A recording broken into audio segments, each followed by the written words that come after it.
Godspeed and blessed be. How art thou? Blessed and highly favored, and if you're not, you're about to be, you see. Amen. How art thou? Yet again. Like, sincerely this time. I pray that whoever comes across this message is well, mind, body, and soul. Top of your head to the bottom of your feet and all four corners of your life. And if you're not well, hopefully you are well on the way to being so.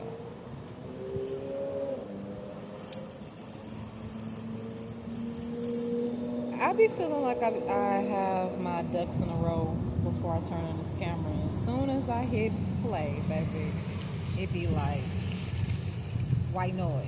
It just comes into my mind space. Because I'm just really operating as the vessel at this point, right? I was endowed to deliver this message on today. And I pray that whoever sees it, receives it in the manner that I'm giving it. With love, light, peace, pure intention, but most importantly, always the motherfucking be truth, okay? We ain't got a lot of kick it around these parts. And I'm not about to start today, okay? Amen. I recently had a conversation with someone that we both decided to release and relinquish one another. And I asked them, it was a question, I asked them that did I believe in their honest opinion that black people have to overcome self-hatred before we can come together collectively. Now let me give a backstory as to why I presented that question. I can't speak for any other demographic. And honestly, I'm not the sole spokesperson for my own demographic, okay? But I do know a couple of things, okay? I have done some research to be able to make these statements that I have in the past and presently regarding my people. And what I mean by my people, what I mean by my people is black people. Okay, let me slow down because I'm getting too ahead of myself in a way. And that's the reason for the stumbling in speech. I'm usually much more eloquent. So apologies if it's seeming like I'm stumbling and twisting and turning my words around.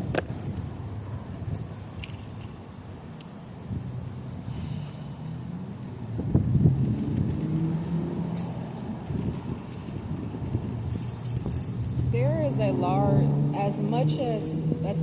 as far as we have advanced in our selective communities, and even on a global scale, as in terms of accepting ourselves, of accepting how we're deemed and viewed in society, and then doing the necessary work to either change that narrative by the works that we do or the way that we choose to individually show up. We still harbor resentment. We still harbor admiration. We still harbor disdain for our fellow man, black people. Specifically, this video ain't gonna be for you if you one of those people who like to compare and contrast of black versus white, black versus Spanish, black versus Asian, black versus the whole world. This ain't for you. This message ain't gonna sit still in your spirit, and you ain't gonna be able to digest it in the way that I'm giving it, because you're gonna automatically go on the defense of believing that I am coming from a judgmental standpoint, when that's not what this is whatsoever. I don't need to give no explanations. This is a warning. If you are one of those who feels the need each and every time blackness is spoken upon to do a Venn diagram of black versus whatever, go ahead, click off now, baby. This ain't for you. But I do appreciate you staying with me thus far, okay? I'm gonna give you a little 5 count to get your bearings and to figure out if you still want to be here with me while I deliver this message. It ain't gonna be nothing philosophical. I'm not about to be showing you no research that I've done, no statistics. I'm not putting up no goddamn portfolio. This is purely from intuitive, from the things that I've been able to gather within my own life, and being observant, being objective overall, and what God is telling me to speak about. That's it.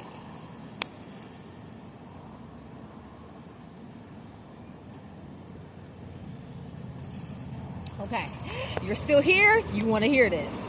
And I appreciate you for being here while I just express this. We do not have the emotional capacity, the intellectual property, or the spiritual essence to really fully accept our fellow man in the way that we show up, in the way that we actually are. Not the way that we present ourselves in public because we have to be politically correct or because we are trying to assimilate to the best of our capabilities, but the people that we are in the chambers of our bedroom. We're stripped down from wearing this protective guard or this mask that it just ensures us that we can just get through the day. Anti-blackness within the black community is so normalized that it should be studied, and it has been. It has definitely been researched. And if you're someone who is a studious individual, you'll go do the research for yourself, study to show thyself approved. Whatever I say, whatever someone else says, whether we are consummates at what we're talking about or not, you still need to be able to take up to God. You still need to be able to do your own intel about it, right? So take this with as much as you can, with a grain of salt if you must. But you can go look these things up for yourself. And I'm pretty sure if you are black, you're black identifying, you see this in your regular everyday life, whether it's in your own familial dynamic, friendship groups, social organizations that you're a part of that are centered around black empowerment, black togetherness, black collectiveness, however that's showing up, in the workplace. Anti-blackness is acceptable with black people first and foremost. The hatred be real loud. Now the love is definitely there as well. Let's not disregard as if all black people hate other black people. That's not the message.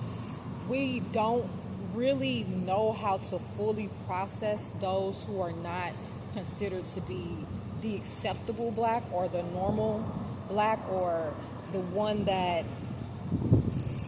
has been so stereotyped to the point that it's expected to act in a certain manner. For instance, a couple of years ago, I'll estimate about 10-ish, 2025, right? I'll say about a good 2015, even sometime before that. Locking your hair. Let me say that again. Locking your hair, choosing to actively say, I will go through the process of letting my hair combine and lock, was not socially acceptable in the black community just 10 years ago. Now, granted, there have always been subsets of our collective that are going to do as the divine have called them to do, whether it's acceptable or not. Those are the ones that I'm actually speaking about, that usually have to be outcasted, have to wander the wilderness. And then when the masses decide that, okay, this is cool kid behavior, then are accepted into the fold. But by that time, they've already lived out in the wilderness so long that they choose not to even be a part of the masses. Alternative black individuals never really have a place anywhere. Alternative in the way that they dress. Alternative, and when I say alternative, that is a context clue, as meaning not accepted from popular culture. One example was the locking of the hair. I personally, being of my spiritual essence, I'm a woman who wraps my head every single day. I have been doing this for the past 5 years consistently. When I first started wrapping my head, no one in my family was feeling inclined to do so. I did not have any friends that were rap girlies or, rap guys. I wasn't presented with that in my local community where it was on a consistent basis. Yeah, we might every once in a while see somebody with a rap, but it's usually because, my hair not done, or I'm not presentable in public spaces, so let me do something to be able to cover myself. I got so much flack for just covering my head.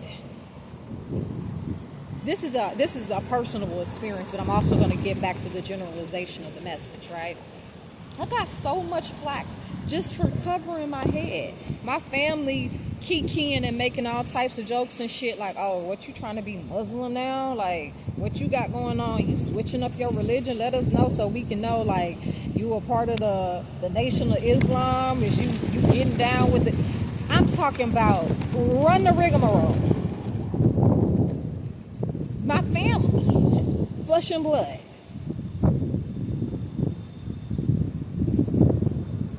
I was laughed at in public spaces and places. I was mocked and made fun of. I was disregarded. I was called everything but the child of God just for simply putting on a fucking head wrap. Fast forward, this is around the end of 2019, 2020. Fast forward, not even 2 years later, I'm seeing some of the same people in my community who thought it was such a key and that I was this crazy trying to be down with the people,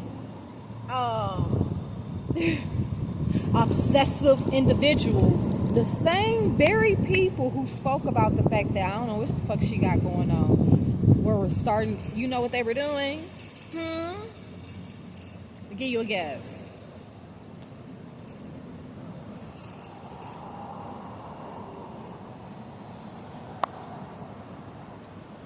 Wrapping their heads.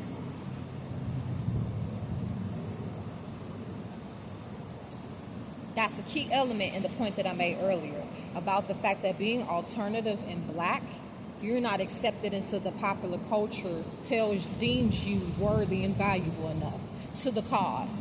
Mind you, whole time you hold the key to the promised land. Not just individually, but the ones who are doing what God has placed upon them to do, hold the key. Get mocked, get disregarded, get disrespected. Only for those same ones who mocked, disregarded, and disrespected to have to come back and assimilate to the very thing that you said wasn't of God. It wasn't blackness, or not an acceptable form of blackness. Pardon me. That's personable experience. Let me get back to the generalization of the message. All too often, when I am in public spaces and places, when I have to be and I have to interact, I'm hearing conversations amongst who should be our elders, our matriarchs and patriarchs, calling children nappy-headed, calling children black-ass little boys and girls.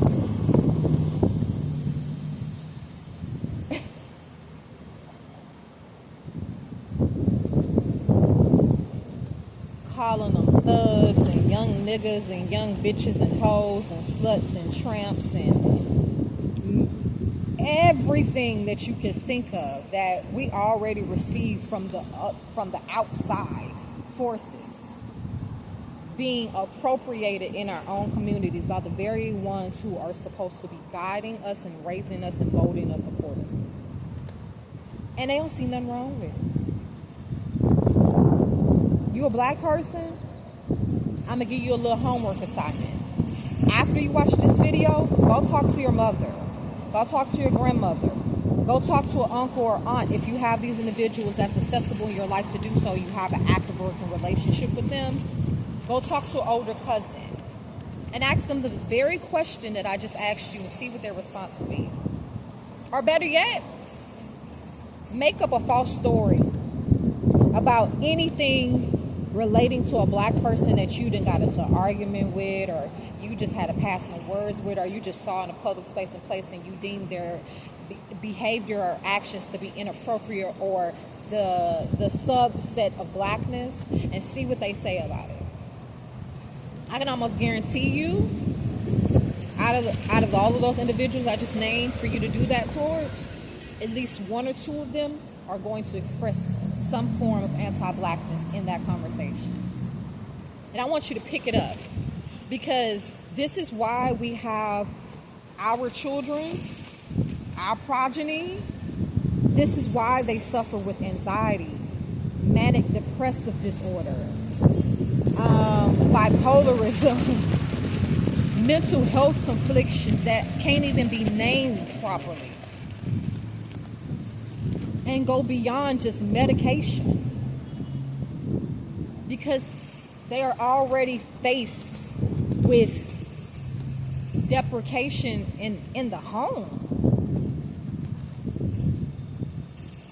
Then you walk outside and it just intensifies. Willie Lynch, the very known nigger breaker, and I can say this, the ER version, because this is the language that was used. This is not how I feel. This is what was used at their disposal. Wrote a letter to Southern slave owners who were having a hard time breaking their slaves in on how to be able to break a nigger like you break a horse in a stable. That man detailed in full and said that if you follow this step by step, you will not only be able to hold the body of them, but also the minds of them for 400 plus years and further. Did not lie one time. You remove the man out of the home. You make the mother rely on government assistance. You delude the child into believing that they have to contribute to a society that's supposed to be taking care of them. You make them work too early for things that will never be attainable in their life. You put the fear of God in them through violence.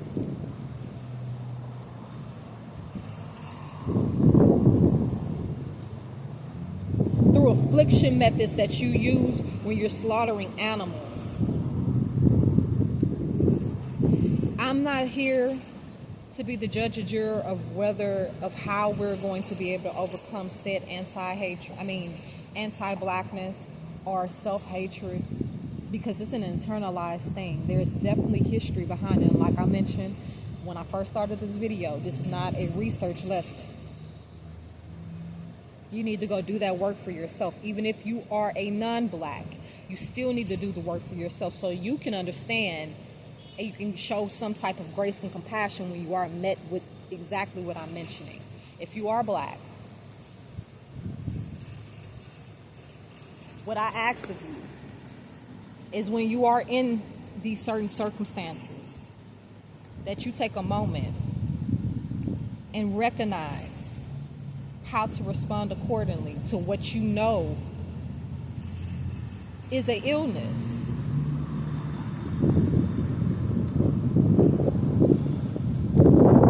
The very young man who I asked the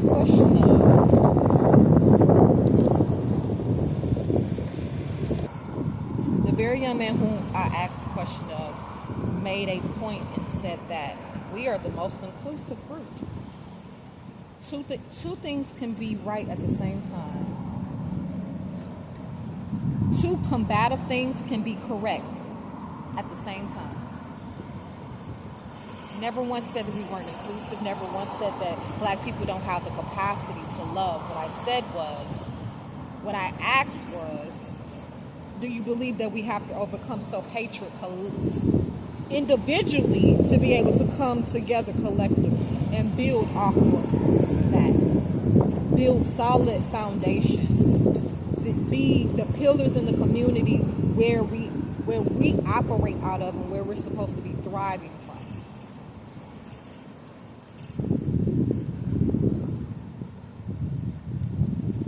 I enlist you to stop with the comparing and contrasting of looking over into other people's gardens and saying, well, they do such and such, this ain't about them. If you know that you're operating out of self-hatred, you know that you're operating out of self-deprecation, and you're going out into the world and you're admitting that, not only to everyone that you come in contact with, but specifically your own black people, you need to go seek psychological help. It's non-negotiable. It's nothing wrong with going to go sit with someone and saying, listen, these are the problems that I'm experiencing and that I have been experiencing for this far, and I need a little bit of assistance of being able to overcome that. Because I'm trying to get to where I need to be, but I also know that I need those who are of me to get there as well.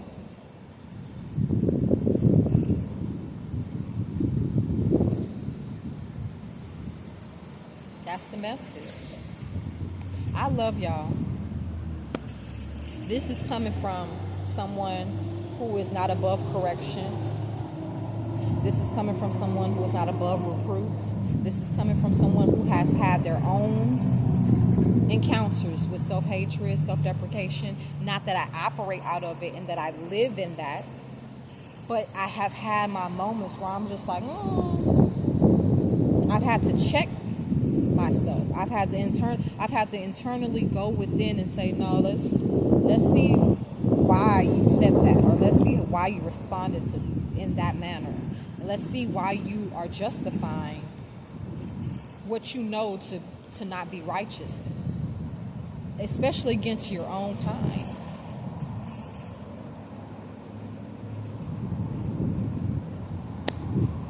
Yeah, that's the message. So if you are suffering with this, right, and you know that this is something that is really sitting on you, I definitely enlist you to go seek some help in whatever form that you are going to be able to receive said help, whether that is through intentional counseling and therapy, whether that's through religious or spiritual means, but understand the underlying importance of why you're doing that and why you're seeking the help in the first place. Because the more that you internalize self-hatred and self-deprecation, it's a monster that you feed and that it grows uncontrollable. This is why we have such high suicidal ideation statistics. This is why we have homicidal tendencies. This is why we really suffer with dissociation and breaks from reality. Imagine internalizing those things and it's spreading into everything that you do. It's unavoidable. You're going to taint yourself and you're going to taint everything else that you touch. I'm just the messenger. And I know most times, more times than not, y'all will always want to shoot us. Y'all hate the messenger, but the message is going to still stand firm in what it is. The sentiment behind it will as well. This is the prophetess, the conjuress, the motherfucking litany. Godspeed.